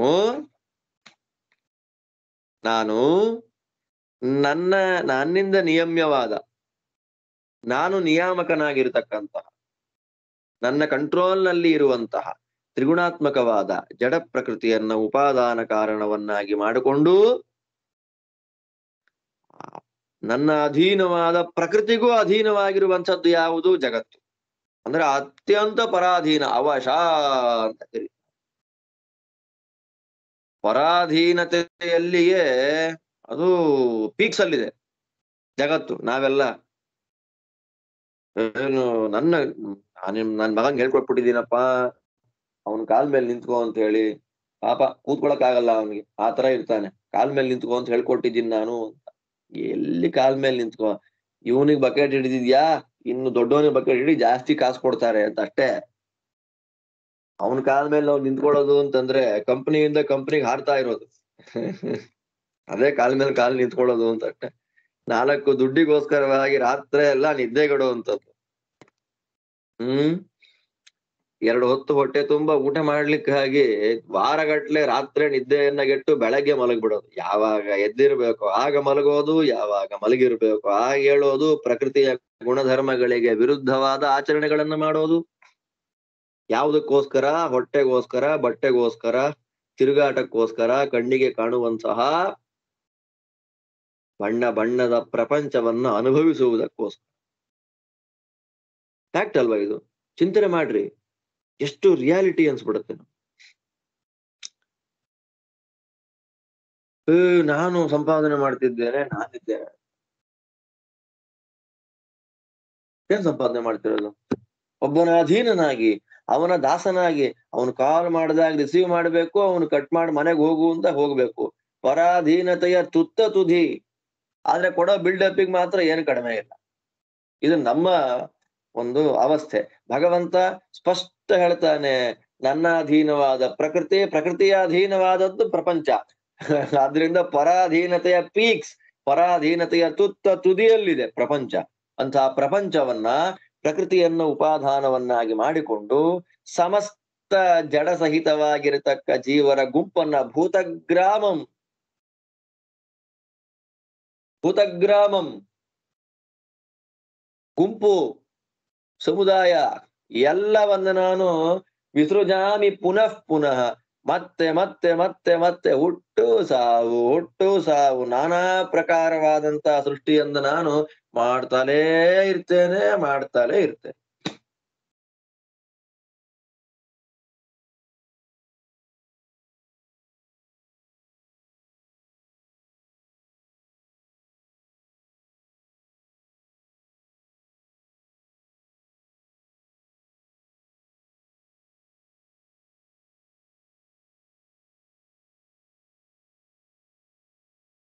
ನಾನು ಸೃಷ್ಟಿ ಮಾಡ್ತೇನೆ, ಇದರ ತಾತ್ಪರ್ಯ. ಇದ್ರ ಮೇಲೆ ನಮಗೊಂದು ಪ್ರಶ್ನೆ ಬರುತ್ತೆ, ಅಲ್ಲ ಸ್ವಾಮಿ, ದೇವರು ಪ್ರಕೃತಿಂ ಸ್ವಾಮ್ ಅವಷ್ಟಭ್ಯ ಅಂತ ಹೇಳ್ತಾರೆ. ಭಗವಂತ ಸೃಷ್ಟಿ ಮಾಡ್ಲಿಕ್ಕೆ ಒಂದು ಆಧಾರ ಬೇಕು. ಯಾವುದು? ಪ್ರಕೃತಿ. ಅವನು ಹೇಳಿಬಿಟ್ಟಿದ್ದಾರೆ, ಪ್ರಕೃತಿಂ ಸ್ವಾಮ್ ಅವಷ್ಟಭ್ಯ ವಿಸೃಜಾಮಿ ಪುನಃ ಪುನಃ ಅಂತ. ನಾನು ಸೃಷ್ಟಿ ಮಾಡಲಿಕ್ಕೆ ಆಶ್ರಯವಾದದ್ದು ಪ್ರಕೃತಿ. ಓಹೋ, ಈಗ ನಮಗೆ ಭಗವಂತ ಸಿಕ್ಕಾಕೊಂಡ. ಅವನು ಹೇಳ್ಬಿಟ್ಟಿದ್ದಾನೆ, ನನಗೆ ಸೃಷ್ಟಿ ಮಾಡಲಿಕ್ಕೆ ಪ್ರಕೃತಿಯ ಆಶ್ರಯ ಬೇಕು. ತದ್ವಿಕಲಸ್ಯ ಭಗವತೋನ ಸಾಮರ್ಥ್ಯಂ. ಆ ಪ್ರಕೃತಿಯ ಆಶ್ರಯ ಭಗವಂತನಿಗೆ ಇಲ್ಲ ಅಂತಂದ್ರೆ ಅವನಿಗೆ ಜಗತ್ ಸೃಷ್ಟಿ ಮಾಡುವಂತಹ ಸಾಮರ್ಥ್ಯ ಇಲ್ಲ. ಸಿಕ್ಕಾಕೊಂಡ ಭಗವಂತ. ಕೃಷ್ಣ ಹೇಳಿದ, ಸಿಕ್ಕಾಕೊಂಡ್ಬಿಟ್ಟ. ಯಾಕೆ? ಪ್ರಕೃತಿನ ಸ್ವಾಮವಷ್ಟಭ್ಯ, ನಾನು ಪ್ರಕೃತಿಯನ್ನ ಆಶ್ರಯ ಮಾಡ್ಕೊಂಡು ಸೃಷ್ಟಿ ಮಾಡ್ತೇನೆ. ಭಗವಂತ ಅನನ್ಯಾಶ್ರಯ ಅಂತ ನೀವೇ ಹೇಳ್ತೀರಿ. ಭಗವಂತನಿಗೆ ಯಾವುದೂ ಬೇಕಾಗಿಲ್ಲ ಅಂತೀರಿ. ಅವನು ಹೇಳ್ತಾನೆ ಸೃಷ್ಟಿ ಮಾಡ್ಬೇಕಾದ್ರೆ ಪ್ರಕೃತಿ ಬೇಕು ನನಗೆ. ಆದ್ರೆ ಪ್ರಕೃತಿಯ ಆಶ್ರಯ ಭಗವಂತನಿಗೆ ಇಲ್ಲ ಅಂತಂದ್ರೆ ಅವನಿಗೆ ಸೃಷ್ಟಿ ಮಾಡ್ಲಿಕ್ಕೆ ಬರೋದಿಲ್ಲ. ಜಗತ್ ಸೃಷ್ಟಿಯ ವಿಷಯದಲ್ಲಿ ಪರಮಾತ್ಮನಿಗೆ ಸಾಮರ್ಥ್ಯ ಇಲ್ಲ. ಯಾವಾಗ ಸಾಮರ್ಥ್ಯ ಇಲ್ಲ? ಪ್ರಕೃತಿಯ ಆಶ್ರಯ ತಪ್ಪಿ ಹೋದಾಗ, ಪ್ರಕೃತಿಯ ಆಶ್ರಯ ಕೃಷ್ಣನಿಗೆ ಇಲ್ಲದೆ ಇದ್ದಾಗ ಭಗವಂತನಿಗೆ ಜಗತ್ ಸೃಷ್ಟಿಯನ್ನ ಮಾಡುವಂತಹ ಸಾಮರ್ಥ್ಯ ಅವನಿಗೆ ಬರೋದಿಲ್ಲ. ಅಂದ್ರೆ ಆ ಪ್ರತೀತಿ ನಿರಾಸಾರ್ಥ ಅಂಥ ಪ್ರತೀತಿ, ಆ ಜ್ಞಾನ ನಮಗೇನಾದ್ರೂ ಬಂದ್ರೆ ಇಲ್ಲಪ್ಪ ಹುಚ್ಚುತ್ತಾಗಿ ತಿಳ್ಕೊಳ್ಲಿಕ್ಕೆ ಹೋಗ್ಬೇಡ್ರಿ. ಉದಾಹರಣೆ ಕೊಡ್ತಾರೆ ಆಚಾರ್ಯರು, ಪ್ರಕೃತ್ಯವಷ್ಟಂಭಸ್ತು ಯಥಾ ಕಶ್ಚಿತ್ ಸಮರ್ಥೋಪಿ ಪಾದೇನ ಗಂತುಂ ಲೀಲಯಾ ದಂಡಮವಷ್ಟಭ್ಯ ಗಚ್ಚತಿ. ಈಗ ನಡ್ಕೊಂಡು ಹೋಗ್ಲಿಕ್ಕೆ ಮಹಾ ಸಾಮರ್ಥ್ಯ ಇದೆ ಅವನಿಗೆ, ಶಕ್ತಿವಂತ, ದೃಢಕಾಯ, ಯುವಕ, ಆರೋಗ್ಯಶಾಲಿ ಆಗಿದ್ದಾನೆ, ನಡ್ಕೊಂಡು ಹೋಗ್ಲಿಕ್ಕೆ ಸಾಮರ್ಥ್ಯ ಇದೆ. ಆದ್ರೂ ಕೂಡ ಕೈಯಲ್ಲಿ ಒಂದು ಕೋಲನ್ನು ತಗೊಂಡು ಹೋಗ್ತಾನೆ, ಕೈಯಲ್ಲಿ ಒಂದು ದಂಡ ಇಟ್ಕೊಂಡು ಹೋಗ್ತಾ ಇದ್ದಾನೆ,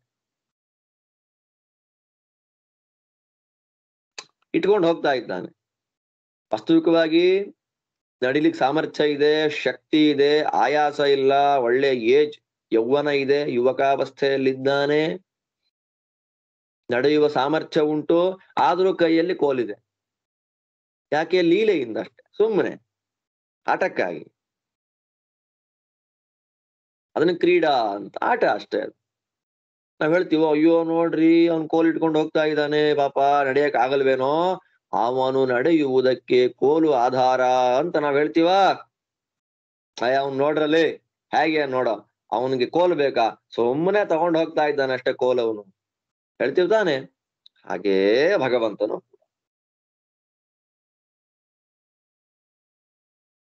ಮಹಾಸಮರ್ಥನಾದವನು ಭಗವಂತ. ಪ್ರಕೃತಿಯ ಆಶ್ರಯ ಭಗವಂತನಿಗೆ ಬೇಡ ಜಗತ್ತನ್ನ ಸೃಷ್ಟಿ ಮಾಡ್ಲಿಕ್ಕಾಗಿ. ಸಮರ್ಥ ಪುರುಷನಿಗೆ ನಡೆಯಲು ಸಮರ್ಥನಾದ ಪುರುಷನಿಗೆ ಕೋಲಿದ್ದ ಹಾಗೆ, ಕ್ರೀಡಾರ್ಥವಾಗಿ ಕೋಲಿಟ್ಕೊಂಡು ಹೋದ ಹಾಗೆ ಭಗವಂತ ಆಟ ಆಡ್ತಾ ಪ್ರಕೃತಿಯ ಮೂಲಕ ಸೃಷ್ಟಿ ಮಾಡ್ತಾನಷ್ಟೆ. ಭಗವಂತ ಮಹಾ ಸಮರ್ಥ. ಸರ್ವಭೂತ ಗುಣೈರ್ಯುಕ್ತಂ ನೈವಂ ತ್ವಂ ಜ್ಞಾತುಮರ್ಹಸಿ ಇತಿ ಮೋಕ್ಷ ಧರ್ಮೇ. ಸಾಮರ್ಥ್ಯ ಪೂರ್ಣ ಭಗವಂತ. ಇಲ್ಲಿ ಮುಂದಿನ ಪ್ರಮಾಣ ವಾಕ್ಯಗಳೆಲ್ಲ ಭಗವಂತನ ಮಹಾ ಸಾಮರ್ಥ್ಯವನ್ನ ಪ್ರತಿಪಾದನೆ ಮಾಡ್ತಾರೆ ಆಚಾರ್ಯ. ಬಟ್ ಒಂದು ನಮಗೆ ಕನ್ಫ್ಯೂಸ್ ಆಗಬಾರದು, ಎಲ್ಲಿಯೂ ಸಮಸ್ಯೆ ಬರಬಾರದು, ಎಲ್ಲಿಯೂ ಅರ್ಥ ಆಗ್ಲಿಲ್ಲ ಅನ್ನಬಾರದು. ಹಾಗೆ ಭಗವಂತನ ಮಾತನ್ನ ಸ್ಪಷ್ಟವಾಗಿ ಅರ್ಥ ಮಾಡಿಸ್ತಾರೆ ಆಚಾರ್ಯ. ಪ್ರಕೃತಿಯ ಆಶ್ರಯದಿಂದ ಜಗತ್ತನ್ನ ಸೃಷ್ಟಿ ಮಾಡ್ತಾನೆ ಅಂದ್ರೆ ಭಗವಂತ ಸರ್ವ ಸಮರ್ಥ ಹೇಗಾದ ಅನ್ನೋ ಪ್ರಶ್ನೆಗೆ ದಂಡ ಹಿಡ್ಕೊಂಡು ಓಡಾಡುವಂತಹ ವ್ಯಕ್ತಿಯ ಉದಾಹರಣೆ ಕೊಟ್ರು. ಸಮರ್ಥನಾಗಿದ್ರು ಕೂಡ ಹಾಗೊಬ್ಬ ವ್ಯಕ್ತಿ ಲೀಲೆಯ ಕ್ರೀಡೆಯಿಂದ ಆಟ ಆಡ್ತಾ ಕೋಲನ್ನು ಹಿಡ್ಕೊಂಡು ಓಡಾಡ್ತಾನೋ, ಅದೇ ಪ್ರಕಾರವಾಗಿ ಭಗವಂತ ಮಹಾಸಮರ್ಥನಿದ್ರೂ ಕೂಡ ಪ್ರಕೃತಿಯನ್ನ ಇಟ್ಟುಕೊಂಡು ಸೃಷ್ಟಿ ಮಾಡ್ತಾನೆ ಅಂತ ಹೇಳ್ಬೇಕಾದ್ರೆ ಭಗವಂತನ ಮಹಾ ಸಾಮರ್ಥ್ಯವನ್ನ ಹೇಳ್ಬೇಕು.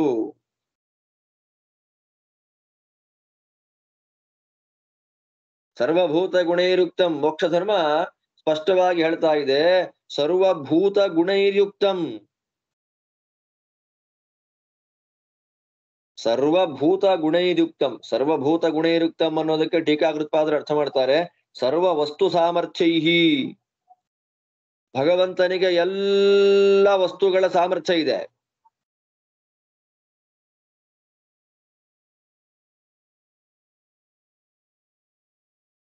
ನೈವಂ ತ್ವಂ ಜ್ಞಾತುಮರ್ಹಸಿ,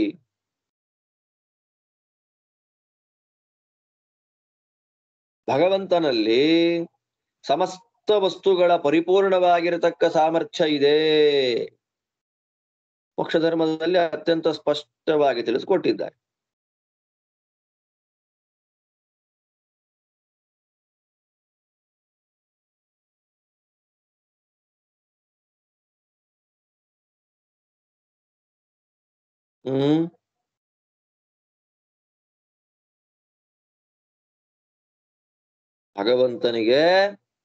ಭಗವಂತನಲ್ಲಿ ಸಮಸ್ತ ವಸ್ತುಗಳ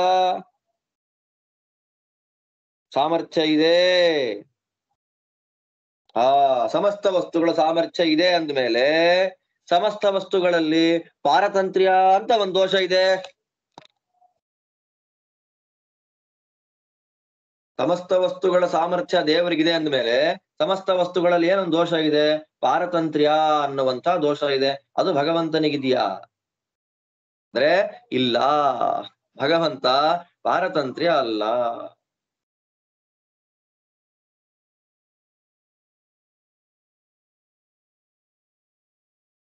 ಎಲ್ಲ ವಸ್ತುಗಳ ಸಾಮರ್ಥ್ಯ ಇದೆ ದೇವರಲ್ಲಿದೆ ಅಂತಂದ್ರೆ, ಅಂದ್ರೆ ಆ ವಸ್ತುಗಳಲ್ಲಿರುವ ಸಾಮರ್ಥ್ಯ ವಸ್ತುಗಳಿಗೆ ಬಂದದ್ದು ಹೇಗೆ? ದೇವರಿಂದ.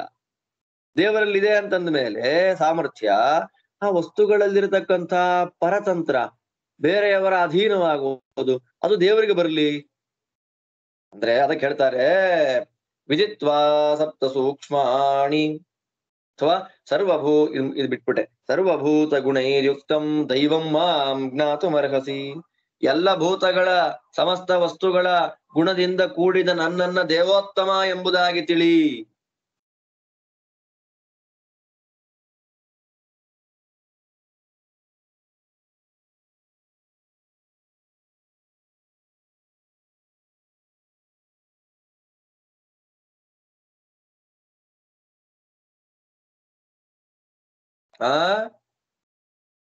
ಭಗವಂತ ಸಮಸ್ತ ವಸ್ತುಗಳ ಪರಿಪೂರ್ಣವಾದಂತಹ ಸಾಮರ್ಥ್ಯದಿಂದ ಕೂಡಿದ್ದು ಅವ ದೇವೋತ್ತಮನಾಗಿದ್ದಾರೆ. ಆದ್ದರಿಂದ ಭಗವಂತರನ್ನ ತಿಳಿಯಲಿಕ್ಕೆ ಒಂದು ಪ್ರಧಾನವಾದ ಕಾರಣವನ್ನು ಹೇಳ್ತಾರೆ. ವಿಜಿತ್ವಾ ಸಪ್ತ ಸೂಕ್ಷ್ಮಾಣಿ ಷಡಂಗಂಚ ಮಹೇಶ್ವರಂ ಪ್ರಧಾನ ವಿನಿಯೋಗಸ್ಥ ಪರಂ ಬ್ರಹ್ಮಾಧಿಗಚ್ಚತಿ.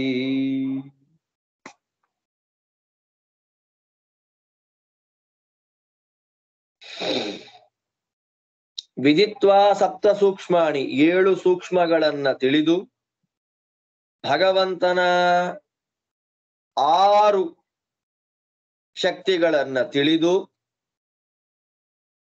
ಅಥವಾ 6 ಅಂಗಗಳಿಂದ ಕೂಡಿದ ಭಗವಂತನನ್ನ ತಿಳ್ಕೊಂಡು ಭಗವಂತ ಮೂಲ ಪ್ರಕೃತಿಯ ಪ್ರಧಾನಸ್ಯ ಮೂಲ ಪ್ರಕೃತೇ ವಿನಿಯೋಗ ಮೂಲ ಪ್ರಕೃತಿಯ ಕಾರ್ಯಗಳಲ್ಲಿ ಹೇಗೆ ಭಗವಂತ ವ್ಯಾಪಾರ ಮಾಡ್ತಾನೆ ಅದನ್ನ ತಿಳಿದವನು ದೇವರನ್ನು ಹೊಂತಾನೆ. ಏನ್ ಅರ್ಥನೇ ಆಗಲ್ಲಪ್ಪ ಇದು. 7 ಸೂಕ್ಷ್ಮಗಳನ್ನು ತಿಳ್ಕೊಳ್ಬೇಕಂತೆ. 6 ಅಂಗಗಳಿಂದ ಕೂಡಿದ ಪರಮಾತ್ಮ ಮೂಲ ಪ್ರಕೃತಿಯಿಂದ ಮಾಡುವಂತಹ ಸೃಷ್ಟಿ ವ್ಯಾಪಾರವನ್ನ ನಾವು ತಿಳ್ಕೊಳ್ಬೇಕಂತೆ. ಹಾಗೆ ತಿಳ್ಕೊಳ್ಳೋದ್ರಿಂದ ನಮಗೇನಾಗತ್ತೆ?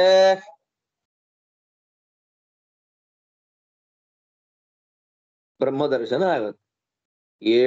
7 ಸೂಕ್ಷ್ಮಗಳು, ಭಗವಂತನ 6 ಅಂಗಗಳು, ಆ ಮೂಲಕ 6 ಅಂಗಗಳಿಂದ ಕೂಡಿದ ಭಗವಂತ ಮಾಡುವ ಮೂಲ ಪ್ರಕೃತಿಯ ಮೂಲಕ ಭಗವಂತ ಮಾಡುವಂತಹ ಸೃಷ್ಟಿ ವ್ಯಾಪಾರ ಅದನ್ನ ನಾವು ತಿಳ್ಕೊಂಡ್ರೆ ದೇವರು ಆಟೋಮೆಟಿಕ್ಲಿ ಕಣ್ಣಿಗೆ ಕಾಣಿಸ್ತಾನೆ. ಯಾವುದು 7 ಸೂಕ್ಷ್ಮ? ಟೀಕಾಕೃತ್ಪಾದರು ಹೇಳ್ತಾರೆ, ಪಂಚಭೂತಾನಿ ಮಹದಹಂಕಾರವು ಚ ಸಪ್ತ ಸೂಕ್ಷ್ಮಾಣಿ. ಪಂಚಮಹಾಭೂತಗಳು ಪೃಥ್ವಿ, ಅಪ್ಪು, ತೇಜಸ್ಸು, ವಾಯುರ್, ಆಕಾಶ. ಪಂಚಮಹಾಭೂತಗಳು ಮಹತ್ತತ್ವ ಮತ್ತು ಅಹಂಕಾರ ತತ್ವ ಈ ಎರಡನ್ನ ಸೇರಿಸಿದಾಗ 7 ಆಯ್ತು. ಇದನ್ನ 7 ಸೂಕ್ಷ್ಮಗಳು ಅಂತ ಕರೀತಾರೆ.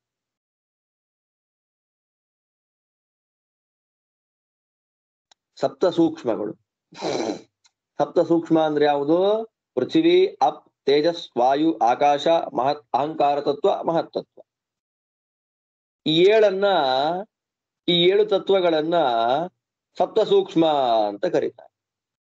ಸಪ್ತ ಸೂಕ್ಷ್ಮಗಳು ಇದನ್ನು ತಿಳ್ಕೊಳ್ಬೇಕು. ಸಪ್ತ ಸೂಕ್ಷ್ಮಗಳು ಯಾವುದು? ಪೃಥ್ವಿ, ಅಪ್ ನೀರು, ತೇಜಸ್ಸು, ವಾಯು, ಆಕಾಶ, ಇದಕ್ಕೆ ಕಾರಣವಾದ ಅಹಂಕಾರ ತತ್ವ, ಅಹಂಕಾರ ತತ್ವಕ್ಕೆ ಕಾರಣವಾದ ಮಹತ್ತತ್ವ. ಇದನ್ನ ಸಪ್ತ ಸೂಕ್ಷ್ಮ 7 ಸೂಕ್ಷ್ಮ ಪದಾರ್ಥಗಳು ಅಂತ ಶಾಸ್ತ್ರಗಳಲ್ಲಿ ವ್ಯವಹಾರ ಮಾಡ್ತಾರೆ. ಈ ಷಡಂಗಂಚ ಮಹೇಶ್ವರಂ 6 ಅಂಗಗಳಿಂದ ಕೂಡಿದ ಭಗವಂತ.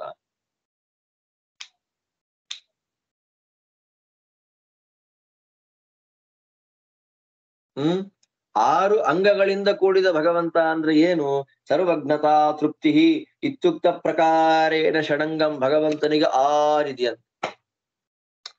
ಆ ಷಡ್ಗುಣ ಐಶ್ವರ್ಯ ಸಂಪನ್ನ ಅಂತ ಐಶ್ವರ್ಯ, ವೀರ್ಯ, ಯಶಸ್ಸು, ಶ್ರೀ, ಜ್ಞಾನ, ವೈರಾಗ್ಯ, ಈ ಆರನ್ನ ಷಡಂಗ ಅಂತ ಕರೀತಾರೆ. ಈ ಆರಂಗಗಳಲ್ಲ, ಇನ್ನೊಂದು ಆರಂಗವಿದೆ. ಸರ್ವಜ್ಞತಾ ತೃಪ್ತಿರನಾದಿಬೋಧ ಸ್ವತಂತ್ರತಾ ನಿತ್ಯಮಲುಪ್ತ ಶಕ್ತಿ ಅನಂತ ಶಕ್ತಿಶ್ಚ ವಿಭೋರ್ವಿಧಿಜ್ಞಾಃ ಅಂತಃಷಡಂಗಾನಿ ವದಂತಿ ವಿಷ್ಣೋ. ಭಗವಂತನ 6 ಅಂಗಗಳು ಅಂತಂದ್ರೆ ಸರ್ವಜ್ಞತಾ, ಎಲ್ಲ ವಸ್ತುಗಳ ಎಲ್ಲ ಜ್ಞಾನ ಒಂದು ಸರ್ವಜ್ಞತೆ. ತೃಪ್ತಿ ಎರಡನೇ ಗುಣ ದೇವರದ್ದು, ತೃಪ್ತಿ. ಮೂರನೆಯದ್ದು ಅನಾದಿಬೋಧ, ಓದಿ ಬಂದ್ಬಿಡ್ತು ಅವನಿಗೆ ಎಲ್ಲ, ಅನಾದಿ ಕಾಲದಿಂದಲೂ ಜ್ಞಾನ, ಅನಾದಿಬೋಧ. ಮತ್ತೆ ಸ್ವತಂತ್ರತಾ, ಸರ್ವಸ್ವಾತಂತ್ರ್ಯ. ನಿತ್ಯಮಲುಪ್ತ ಶಕ್ತಿ, ಯಾವತ್ತಿಗೂ ನಾಶವಾಗದೇ ಇರತಕ್ಕ ಶಾಶ್ವತವಾದ ಶಕ್ತಿ. ಅದು ಅನಂತ ಶಕ್ತಿ, ಅನಂತವಾದ ಸಾಮರ್ಥ್ಯ. ಈ 6 ಭಗವಂತನಿಗೆ ನಿತ್ಯದಲ್ಲಿಯೂ ಇದೆ ಅಂತ ಜ್ಞಾನಿಗಳು ಹೇಳ್ತಾರೆ. ಇನ್ನು ಹೇಳ್ತೇನೆ, ಸರ್ವಜ್ಞತೆ, ಭಗವಂತ ಸರ್ವಜ್ಞ. ತೃಪ್ತಿ, ಅನಾದಿಯಾದ ಜ್ಞಾನ. ಸ್ವಾತಂತ್ರ್ಯ, ನಾಶವಾಗದೇ ಇರತಕ್ಕಂತಹ ಶಕ್ತಿ. ಅನಂತ ಸಾಮರ್ಥ್ಯ. ಈ 6 ಭಗವಂತನಿಗೆ ಇದೆ. ಈ 6ರಿಂದ ಕೂಡಿದವನು ಭಗವಂತ. ಹೀಗೆ ಸಪ್ತ ಸೂಕ್ಷ್ಮಗಳನ್ನ 6 ಅಂಗಗಳಿಂದ ಕೂಡಿದ ಭಗವಂತ ಮೂಲ ಪ್ರಕೃತಿಯನ್ನ ಇಟ್ಟುಕೊಂಡು ಹೇಗೆ ಸೃಷ್ಟಿ ಮಾಡ್ತಾನೆ, ವ್ಯಾಪಾರ ಮಾಡ್ತಾನೆ ಅನ್ನೋದನ್ನ ಯಾರು ತಿಳಿತಾನೋ ಅಜ್ಞಾನಿ, ಅವನು ಪರಬ್ರಹ್ಮನನ್ನ ಪಡಿತಾ ಇದ್ದಾನೆ. ಅವನಿಗೆ ಪರಬ್ರಹ್ಮನಾಗಿರ್ತಕ್ಕ ನಾರಾಯಣನ ಜ್ಞಾನ ಆಗ್ತದೆ. ನ ಕುತ್ರಚಿತ್ ಶಕ್ತಿರನಂತ ರೂಪಾ ವಿಘನ್ಯತೆ ತಸ್ಯ ಮಹೇಶ್ವರಸ್ಯ ತಥಾಪಿ ಮಾಯಾಮಧಿರುಹ್ಯ ದೇವ ಪ್ರವರ್ತತೆ ಸೃಷ್ಟಿ ವಿಲಾಪನೇಶು. ಅದೇ ಭಗವಂತನಿಗೆ ಪ್ರಕೃತಿ ಆಧಾರ ಇಟ್ಟುಕೊಂಡು, ಪ್ರಕೃತಿ ಆಶ್ರಯ ಮಾಡಿಕೊಂಡು ಸೃಷ್ಟಿ ಮಾಡ್ತಾನೆ ಅನ್ನೋದಕ್ಕೆ ಇಲ್ಲ, ಅದು ಬೇಕಾಗಿಲ್ಲ ಅವನಿಗೆ, ಅದೇ ಅವನ ಅಧೀನ. ಪ್ರಕೃತಿಯ ಆಶ್ರಯ ಇಲ್ಲ ಅಂದ್ರೆ ಭಗವಂತನಿಗೆ ಸೃಷ್ಟಿ ಮಾಡುವ ಸಾಮರ್ಥ್ಯವೇ ಇಲ್ಲ ಅನ್ನುವ ಪ್ರಶ್ನೆಗೆ ಉತ್ತರ ಇದೆಲ್ಲ. ಭಗವಂತನಿಗೆ ಅನಂತ ಶಕ್ತಿ ಏನಿದೆ ಅದು ಯಾವತ್ತಿಗೂ ಹೋಗೋದಿಲ್ಲ. ನ ಕುತ್ರಚಿತ್ ಶಕ್ತಿರ ಅನಂತ ರೂಪ. ಸರ್ವೋತ್ತಮನಾಗಿರ್ತಕ್ಕ ಭಗವಂತನಿಗೆ ಶಕ್ತಿ ಹ್ರಾಸ ಅನ್ನೋದಿಲ್ಲ, ಹೋಗೋದಿಲ್ಲ ಅವನಿಗೆ. ಆದರೂ ಕೂಡ ಪರಮಾತ್ಮ ಮಾಯಾಮಧಿರುಹ್ಯ ಪ್ರಕೃತಿಂ ಅವಷ್ಟಭ್ಯ, ಅದೇ ಪ್ರಕೃತಿಂ ಸ್ವಾಮವಷ್ಟಭ್ಯ, ಮಾಯಾಮಧಿರುಹ್ಯ ಪ್ರಕೃತಿಯನ್ನ ಇಟ್ಟುಕೊಂಡು, ಭಗವಂತ ಪ್ರಕೃತಿಯನ್ನ ಇಟ್ಟುಕೊಂಡು ಸೃಷ್ಟಿ ವಿಲಾಪನೇಶು ಪ್ರವರ್ತತೆ, ಸೃಷ್ಟಿ ಲಯ ಈ ವಿಷಯಗಳಲ್ಲಿ ಪ್ರವರ್ತನ ಮಾಡ್ತಾನೆ. ಅವನ ಅನಂತ ಶಕ್ತಿ ಸಂಪನ್ನನಾಗಿರ್ತಕ್ಕ ಸರ್ವೋತ್ತಮನಾದ ಭಗವಂತನಿಗೆ ಯಾವತ್ತಿಗೂ ಶಕ್ತಿ ಹೋಗತ್ತೆ, ಸಾಮರ್ಥ್ಯ ಇಲ್ಲ ಅಂತಿಲ್ಲ. ಹಾಗಿದ್ರೂ ಕೂಡ ಭಗವಂತ ಪ್ರಕೃತಿಯನ್ನ ಇಟ್ಟುಕೊಂಡು ಸೃಷ್ಟಿ ಮಾಡ್ತಾನೆ, ಪ್ರಕೃತಿಯನ್ನ ಇಟ್ಟುಕೊಂಡು ಲಯ ಮಾಡ್ತಾನೆ ಎನ್ನುವುದಾಗಿ ಋಗ್ವೇದಖಿಲ ಅಂತ ಒಂದು ಭಾಗ, ಅದರಲ್ಲಿ ಸ್ಪಷ್ಟವಾಗಿದೆ. ಅಥ ಕಸ್ಮಾದುಚ್ಯತೆ ಪರಂ ಬ್ರಹ್ಮ ಬೃಂಹತಿ ಬೃಂಹಯತಿ ಚ ಇತ್ಯಥರ್ವಣೇ. ಇನ್ನು ಹೇಳ್ತಾರೆ, ಯಾರನ್ನ ಬ್ರಹ್ಮ ಅಂತ ಕರೀತಾರೆ? ಬ್ರಹ್ಮ ಅಂತ ಯಾರನ್ನ ಕರೆಯೋದು?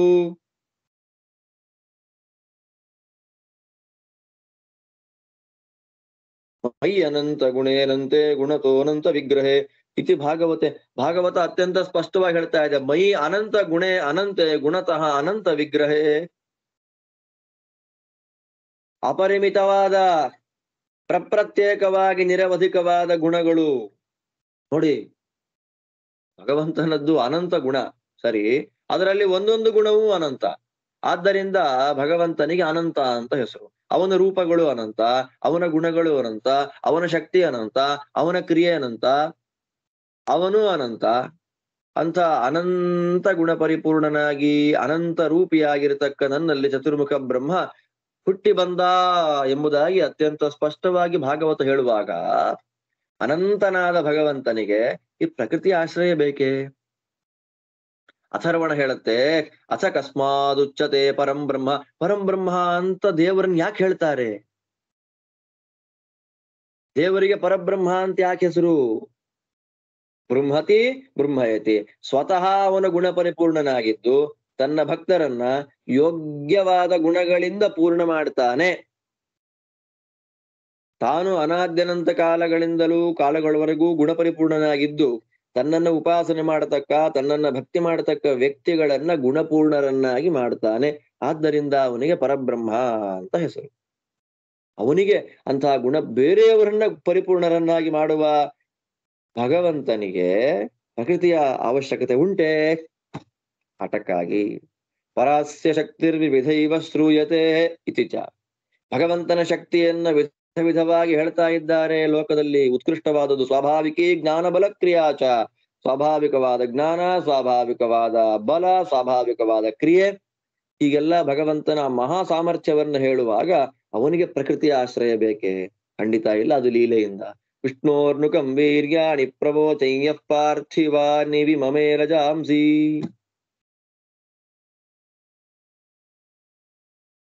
ವಿಷ್ಣೋರ್ನುಕಂ ವೀರ್ಯಾಣಿ ಪ್ರವೋಚಂ. ವಿಷ್ಣುವಿನ ಸಾಮರ್ಥ್ಯವನ್ನ ಹೇಳಲಿಕ್ಕೆ ಯಾರಿಗೆ ಸಾಮರ್ಥ್ಯ ಇದೆ?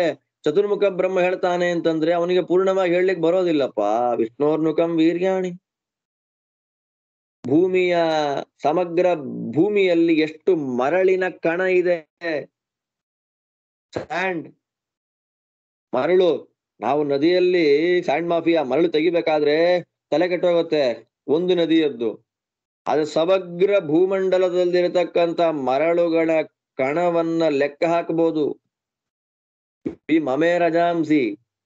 ಭೂಮಿಯಲ್ಲಿರ್ತಕ್ಕ ಧೂಳನ್ನ, ಮರಳಿನ ಕಣ ಧೂಳನ್ನ ಎಣಿಸ್ಬಹುದು, ಇಷ್ಟು ಧೂಳಿದೆ ಅಂತ.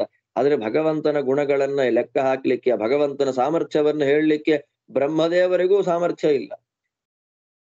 ಇಂತಹ ಮಹಾಸಮರ್ಥನಾದಂತಹ ಭಗವಂತನಿಗೆ ಪ್ರಕೃತಿಯ ಆಶ್ರಯ ಬೇಕಾ ಸೃಷ್ಟಿ ಮಾಡ್ಲಿಕ್ಕೆ? ಬೇಡ. ಅವನ್ ಲೀಲೆಯಿಂದ ಮಾಡ್ತಾ ಇದ್ದ. ಕತೆ ವಿಷ್ಣೋ ಜಾಯಮಾನೋ ನ ಜಾತೋ ದೇವ ಮಹಿಂ ನಃ ಪರಮಂತ ಮಾಪ. ಭಗವಂತ ವಿಷ್ಣು ಈಗ ಹುಟ್ಟಿದವನು, ನಾಳೆ ಹುಟ್ಟೋನು, ನೆನ್ನೆ ಹುಟ್ಟಿದವನು, ಯಾರಿಗೂ ಒಟ್ಟ ತ್ರಿಕಾಲಗಳಲ್ಲಿರತಕ್ಕ ವ್ಯಕ್ತಿಗಳು ಯಾರೇ ಆಗ್ಲಿ ಯಾರಿಗೂ ಕೂಡ ನಿನ್ನ ಮಹಿಮೆಯನ್ನ ಹೇಳಲಿಕ್ಕೆ ಆಗೋದಿಲ್ಲ. ಅಪರಂಪಾರವಾದದ್ದು ನಿನ್ನ ಮಹಿಮೆ. ಇಂಥ ಅಪರಂಪಾರವಾದ ತ್ರಿಕಾಲಗಳಲ್ಲಿ, ಭೂತ ಭವಿಷ್ಯದ್ ವರ್ತಮಾನ ಕಾಲಗಳಲ್ಲಿ ಹುಟ್ಟಿ ಬರುವ ಯಾರಿಗೂ ಹೇಳಲಿಕ್ಕೆ ಸಾಧ್ಯವಾಗದ ಅನಂತ ಮಹಾತ್ಮ್ಯವುಳ್ಳ ಭಗವಂತನಿಗೆ ಸೃಷ್ಟಿ ಮಾಡಲಿಕ್ಕೆ ಪ್ರಕೃತಿಯ ಆಶ್ರಯ ಬೇಕೇ? ಬೇಡ. ಲೀಲೆ ಇತ್ಯಾದಿಯಾದ ಪ್ರಮಾಣ ವಾಕ್ಯಗಳು ಅತ್ಯಂತ ಸ್ಪಷ್ಟವಾಗಿ ಭಗವಂತನ ಮಹಾ ಸಾಮರ್ಥ್ಯವನ್ನ ಪ್ರಮಾಣೀಕರಿಸ್ತಾ ಇದೆ. ಪ್ರಕೃತೇರ್ ವಶಾದ್ ಅವಶಂ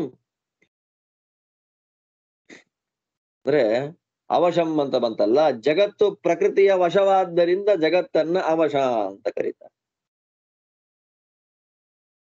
ತ್ವಮೈವೈತತ್ಸರ್ಜನೆ ಸರ್ವಕರ್ಮಣ್ಯನಂತ ಶಕ್ತೋಪಿ ಸ್ವಮಾಯಯೈವ ಮಾಯಾವಶಂ ಚಾವಶಂ ಲೋಕಮೇತತ್ತಸ್ಮಾತ್ ರಕ್ಷಸ್ಯತ್ಸಿ ಪಾಸೀಶ ವಿಷ್ಣು.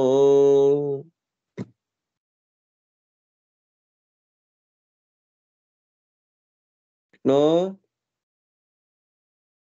ಸರ್ವತ್ರ ವ್ಯಾಪ್ತನಾದ ಈಶಾ ಸರ್ವಸಮರ್ಥನಾದ ವಿಷ್ಣುವೇ, ನೀನು ಸಕಲ ಜಗತ್ತನ್ನ ಸೃಷ್ಟಿ ಮಾಡುವಂತಹ ವಿಷಯದಲ್ಲಿಯೂ ಪಾಲನೆ ಮಾಡುವಂತಹ ವಿಷಯದಲ್ಲಿಯೂ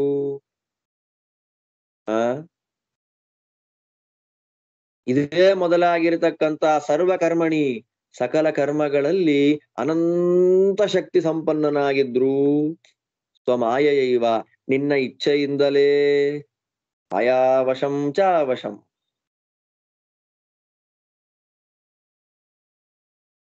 ನಿನ್ನ ಅಧೀನವಾದ ಪ್ರಕೃತಿ, ಆ ಪ್ರಕೃತಿಯ ಅಧೀನವಾದ ಆದ್ದರಿಂದಲೇ ಅತ್ಯಂತ ಪರಾಧೀನವಾಗಿರತಕ್ಕ ಈ 14 ಲೋಕಾತ್ಮಕವಾಗಿರತಕ್ಕಂತ ಬ್ರಹ್ಮಾಂಡವನ್ನ ರಕ್ಷಸಿ ಸೃಷ್ಟಿ ಮಾಡ್ತಿ, ಪಾಸಿ ರಕ್ಷಣೆ ಮಾಡ್ತಿ, ಹತ್ಸಿ ತಿಂದು ಬಿಡ್ತಿ.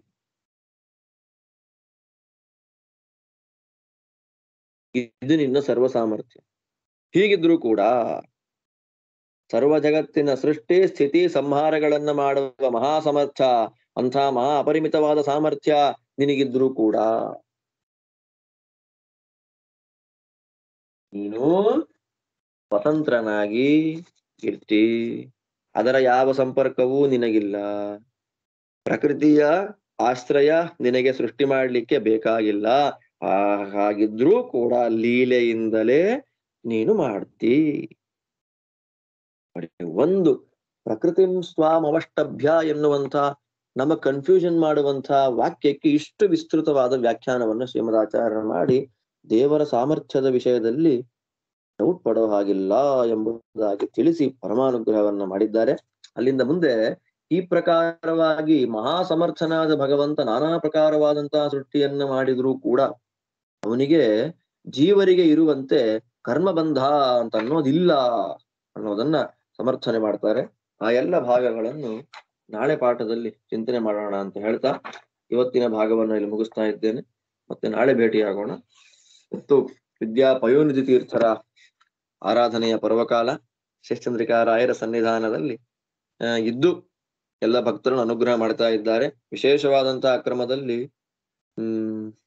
ತತ್ರಾಪಿ ವ್ಯಾಸರಾಜ ಮಠದ ಭಕ್ತರಿಗೆ ದೊಡ್ಡ ಒಂದು ಅನುಗ್ರಹವನ್ನ ಮಾಡಿದಂತಹ ವ್ಯಕ್ತಿಗಳು ನಾನಾ ಜಾಗಗಳಲ್ಲಿ ವಿಶೇಷವಾಗಿರ್ತಕ್ಕಂಥ ಮಠದ ಅಭಿವೃದ್ಧಿಯನ್ನ, ಶಿಷ್ಯರ ಸಂಘಟನೆಯನ್ನ, ದೊಡ್ಡ ಪರಂಪರೆಗೆ ಸೇರಿದವರು ನಾವು ಎಂಬುವಂತಹ ಶ್ರದ್ಧೆಯನ್ನ ಹುಟ್ಟಾಕಿದಂತಹ ದೊಡ್ಡವರು. ಅವರ ಆರಾಧನೆ ಪರ್ವಕಾಲ. ಅವರ ಅಂತರ್ಯಾಮಿಯಾದ ಭಗವಂತ ಎಲ್ಲರಿಗೂ ಪರಮಾನುಗ್ರಹವನ್ನ ಮಾಡ್ಲಿ ಅಂತ ಪ್ರಾರ್ಥನೆ ಮಾಡ್ತಾ ಶ್ರೀಕೃಷ್ಣ. ಧನ್ಯವಾದ ಧನ್ಯವಾದ.